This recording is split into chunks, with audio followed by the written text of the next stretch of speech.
I do security at a college, and so I wanted to share this, that I'm doing pub night. So pub night is a certain night, Thursday night, the kids could come down, and they're allowed to drink like a glass of wine or 2 beers, that's the top, but they bring food and they study and they do the whole thing. And so I always come, and I happen to have Kathleen's book, and I'm reading, and I have these 2 young ladies come over, and they just small talk with me, have a conversation, and said, so what are you reading there? And so I broke out Kathleen's book, and I said, wow, that's an interesting title. And I have one sitting on my left and one sitting on my right, and I started to talk about Kathleen, and I like to show her picture. So I told a little bit about them, but then I said, what I'd like to do is, I usually ask people to take her book and to open it up to a page, and what you see is sort of what you get. So this first student, her name was Alexandria, she happened to open up to 3/17/2011 was the date.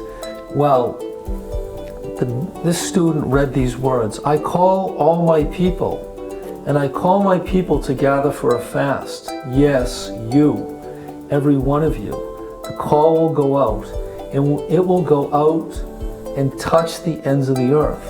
And I call my people to a fast for my church, and for this church that my son instituted, and it shall not be destroyed.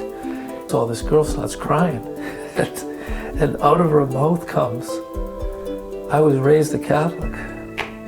I think God's called me back to go to church.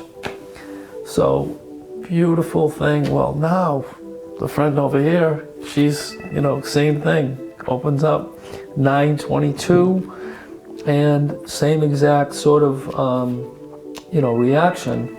I want you to do what you have seen me do in the scriptures.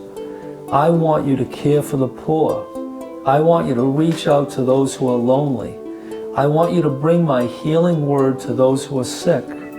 I want you to bring the power of my spirit to those who felt abandoned, abused, lost, and alienated. And I want you to die to yourself, that you might experience more life by allowing my spirit to reach out to others through you. I cannot be outdone in generosity, And then I hear this student say to me, I've had this very privileged life, but I feel like God's calling me to the poor. So I'm just using that as an example because these are things that have been going on